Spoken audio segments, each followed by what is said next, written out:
Los Angeles feels electric tonight. A rookie has turned into a central piece. A veteran might be packing his bags. There's serious chatter about a wrecking ball for the interior defense.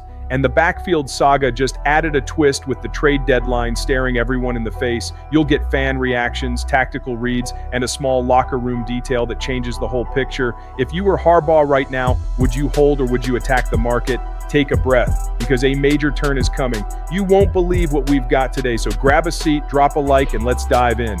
You know, when a rookie shows up and in a matter of weeks redraws the heat map of your playbook, that's exactly what's unfolding at Sophie. Harbaugh and Minter won't spell it out on the record, but the vibe in the locker room says the offense added a piece that opens new doors, especially doors that lead to unexpected negotiations before November 4th. If you've heard the front office is looking to reallocate resources ahead of the deadline, that's not just smoke. There's a football argument and a financial angle behind it, and it starts with a revelation. Oronde Gadsden II, the Syracuse product, isn't merely holding his own. He hit fast forward and became a real gear in the offensive build. He runs smart routes, has the hands to finish plays, and brings mismatch size that forces defenses into awkward choices. When a rookie claims that territory, the front office gets latitude to turn depth at one spot into assets somewhere else. And that's where a veteran name slides onto other teams' whiteboards. Will Dissly. He arrived on a 3-year deal to deliver thump in the run game and chain-moving reliability. Did he deliver? Absolutely, until the depth chart shifted. A knee issue cost Dissly 3 games. Gadsden surged as a receiving outlet, and the staff leaned on Tyler Conklin and Tucker Fisk for the heavy lifting jobs, sealing edges, washing down fronts, and protecting the quarterback. Week 8 sent the loudest possible signal: healthy and inactive. When that happens, GMs around the league get the message. There's enough depth here to take calls. Why would anyone pay? Because Dissly is plug and play. Coaches know exactly what walks into their building: steady production, an inline anchor, and veteran professionalism that stabilizes a tight end room from day one. For the Chargers, the calculus is different. Reposition capital. If Gadsden is both present and future, flipping a vet for a draft pick becomes a smart way to patch another hole. Swing tackle depth, rotational corner, a special teams ace. The deadline rewards teams with surplus. And while the Bolt fam celebrates the rookie's rise, Joe Ortiz's phone won't stop buzzing. The question is price. Does a late day 3 pick unlock this lever? How does the league value a tight end who blocks at a high level and can move the sticks? ESPN's Chris Rim has already mapped the curve. Dissly was a steady piece last year, but 2025's context points to a move. That's market logic, and the clock is ticking. And that still isn't the most surprising part of the day. Something big is shifting in the trenches, and this time the name floating around the facility hits like a freight train. Fans feel it. The defense could use that interior monster, the guy who erases run lanes and changes an offense's math on first down. Since Poona Ford departed in the last offseason, the center of the line has been the soft spot. Harbaugh tried to patch it with rotation and scheme, but the league noticed. You can run on the Chargers. 17th in rushing yards allowed, second most rushing touchdowns surrendered. Numbers that sting anyone who loves physical defense. While those results sag, the front office is scanning the market map. When the New York Jets start listening on their stars, Los Angeles locks in. There was noise about Breece Hall, but the rumor shaking up back-channel conversation centers on a bigger piece. Quinnen Williams, an all-pro with 3 straight Pro Bowls and a massive contract through 2027. The kind of player who reshapes a defense the moment he steps on the field. The problem, the price. Multiple insiders say the Jets' ask is massive. So how far would Harbaugh and GM Joe Ortiz push their chips for a game-changer like this? The fit is obvious. Jesse Minter's system thrives with a dominant interior, and while Khalil Mack is back in form, he needs inside help to maximize pressure packages and seal B-gaps. Quinnen would free up Tuli Tuipulotu to hunt for multiple alignments and would reduce the strain on second-level flow. That's the difference between a defense that's good and one that's terrifying. No wonder league reporters keep circling this story.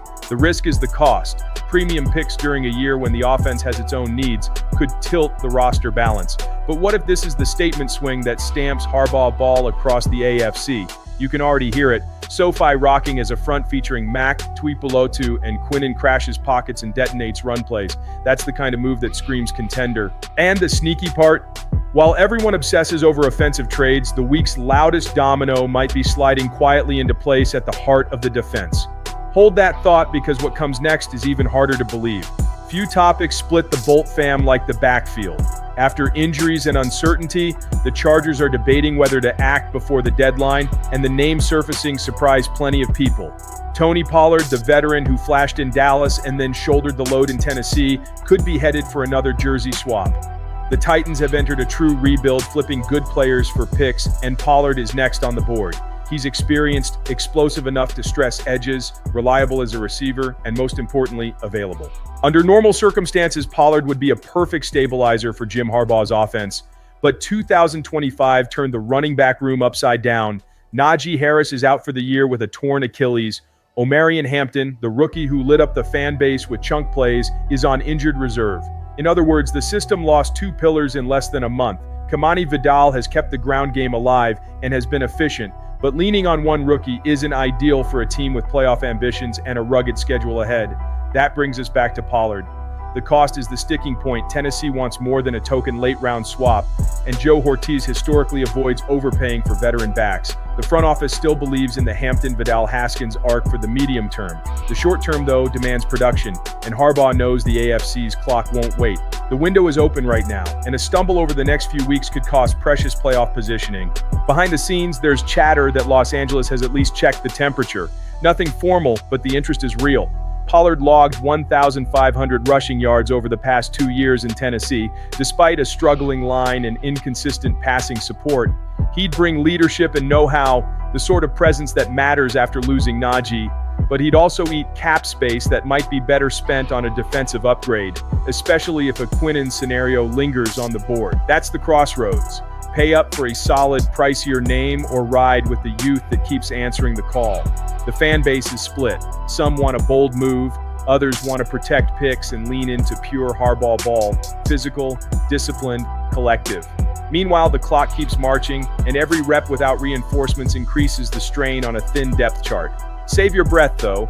The final chapter of this backfield saga might be the tensest yet. The Chargers' backfield storyline added chapters, and none comes with a neat answer. Omarion Hampton, the rookie who looked destined to be the franchise's next big runner, flashed early, but then hit a cruel speed bump. After a quiet start, he ripped through Denver, and the next week against the Giants showed exactly why he went in the first round. 128 yards, a touchdown, and a feeling that Los Angeles had found its new engine. The euphoria didn't last. A high ankle sprain shut him down and sent him to injured reserve. True to form, Jim Harbaugh played his cards close in front of the microphones. He said the kid is getting better every day, but offered no timeline. Fans noticed a worrying detail. Hampton was still in a walking boot days after the last game. Post-game clips spread quickly and fueled speculation that the return could stretch longer than expected. In a year where Najee is already gone, this team can't afford many more weeks without an elite caliber back.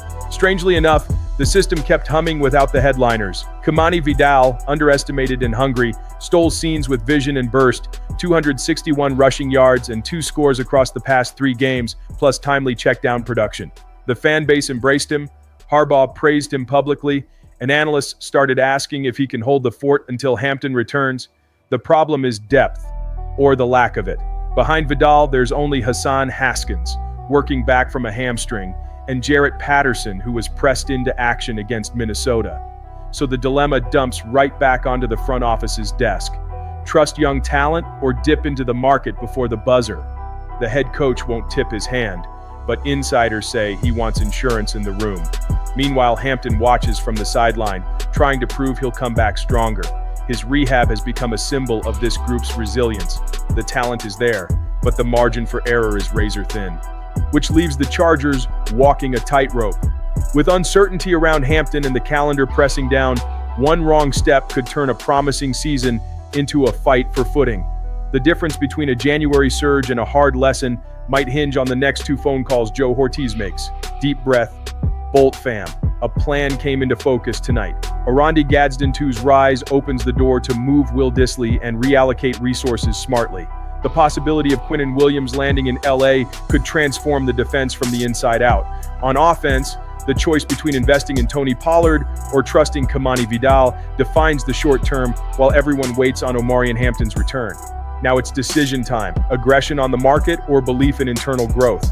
I want to hear from you. What move would you make today? Drop your take, hit like, share this with a fellow fan, and subscribe so you don't miss the next twist.